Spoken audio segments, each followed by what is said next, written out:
Anda nggak punya hak nggak ngatur saya. Ya, Anda nggak bisa mengatur saya. Saya mau ngomong mengenai Victor. Ya sudah. Ya, tapi kan itu kan belum ada di media massa. Anda siapa gitu loh? Sekarang saya bicara mengenai saya Victor. Bicara kampus, makanya saya bilang kampusnya kalau UGM itu jadi jelas. Victor itu bukan kawan kampus saya Ruko sejak lama. Ya.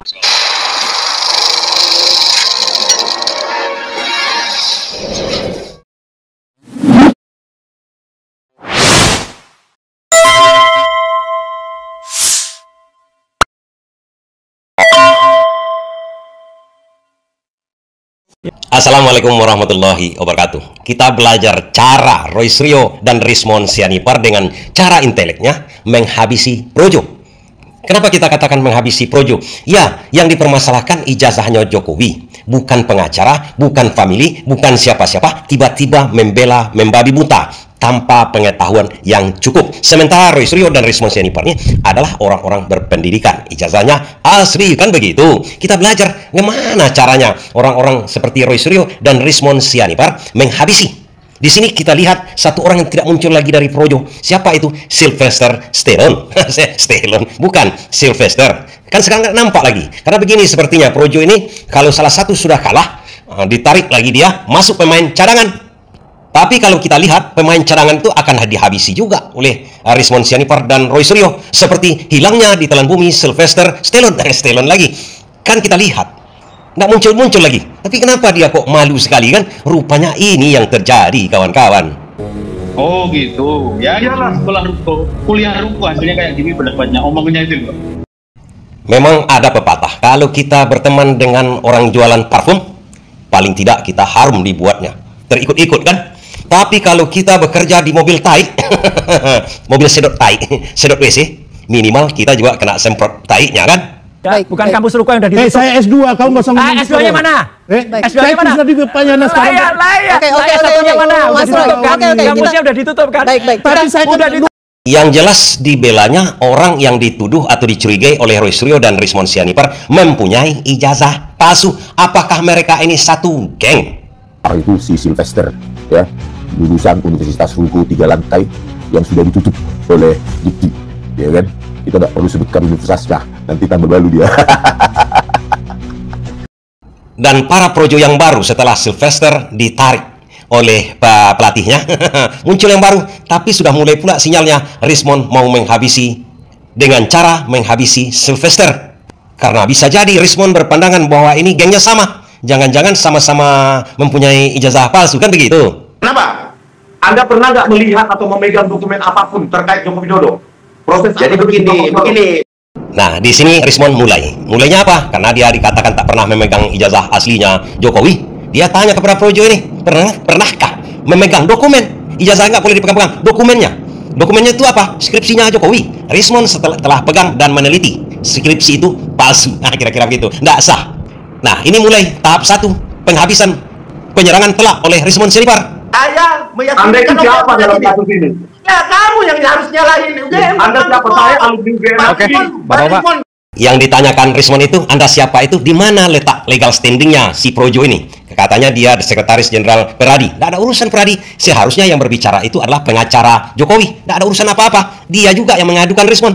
Kok orang lain yang dikatakan oleh Rismon Sianipar berijazah palsu, ngapain dia ikut-ikutan? Sementara dalam hukum sendiri mengatakan itu adalah delik aduan. Delik aduan itu harus orang itu yang bersangkutan langsung melaporkan. Nah, ini kan udah bersalahan nih. Dia mengaku orang hukum, Rismon bukan orang hukum, dipertanyakan oleh Rismon legal standingnya nama itu. Anda itu siapa sih? Apalagi yang menohok, Rismon menanyakan, Anda ini tamatan siapa? Jangan-jangan sama dengan Sylvester, kan kayak gitu. Padahal pernyataan UGM udah mengatakan dia lulusannya UGM. Kenapa Anda yang ngotot gitu loh? Iya kan lucu gitu loh. UGM kalau UGM biarkan UGM menjelaskan bagaimana IPK seseorang kurang dari 2 itu bisa lulus. Kita tidak berbicara mengenai IPK. Kita berbicara ijazah asli, skripsi asli atau tidak gitu loh. Jangan digiring-giring. Anda tidak tahu proses akademik di UGM. Bahkan Anda mungkin besok Anda nanya. Coba sebutkan Anda S1-nya di mana? Jadi kalau orang tidak masuk kuliah 2 hari, tidak berhak mendapatkan ijazah. Itu yang Anda pikirkan. Selalu Bapak sabar. Oke. Bisa jadi nasibnya seperti Sylvester. Karena tendangan dan hantaman penyerangan kepada Ade Darmawan ini diberlakukan juga seperti kepada Sylvester. Pertama, legal standingnya. Kedua, ini yang berbahaya. Anda ini tamatan siapa? Tamatan dari mana? Kan itu ditanyakan oleh Rismond. Jangan-jangan mirip juga dengan Sylvester. Tapi enggak lah. Atau memang seperti juga Jokowi. Bisa jadi. Nasibnya sama dengan Sylvester. Tapi kita lihat sekarang, bagaimana caranya sebenarnya. Sylvester ini dibuat terbenam oleh Roy Suryo.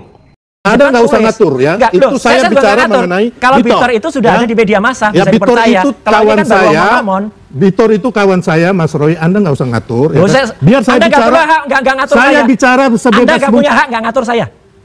Ini kan bermula dari serangan kepada Roy Suryo. Sok ngatur Sylvester kan? Tapi dengan gaya khasnya sendiri, Roy Suryo menaikkan tensi pertarungannya. Untuk apa? Untuk membuat Sylvester emosi. Ya, Anda nggak bisa mengatur saya. Saya mau ngomong mengenai Victor. Ya sudah. Ya, tapi kan itu kan belum ada di media massa. Anda siapa gitu loh? Sekarang saya bicara mengenai saya Victor. bicara kampus, makanya saya bilang kampusnya kalau UGM itu jadi jelas. Victor itu bukan kawan kampus saya Ruko yang sejak sudah lama. ditutup. Ya. Baik. Serangan pertama dari Roy Suryo ini membuat betul-betul Sylvester hilang kendali. Bisa juga benar. Ya, memang benar mungkin kan? Tapi kan kuliah.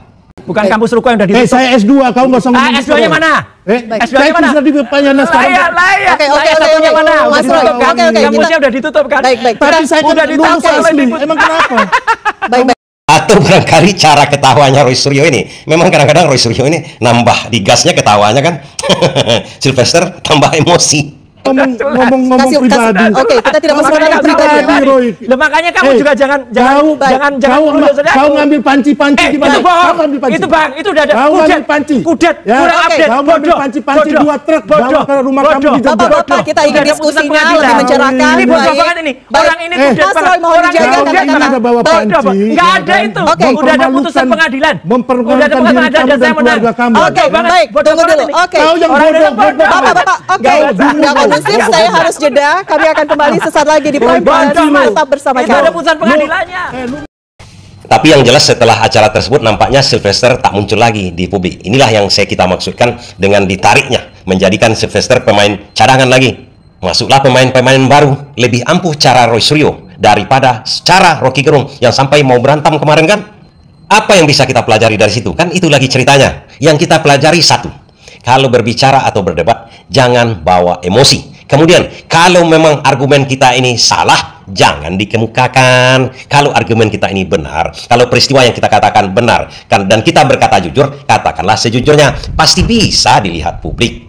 Jangan asal bela, jangan asal katakan ini benar, padahal itu salah. Kan sangat sesederhana itu pelajaran yang kita petik. Terima kasih.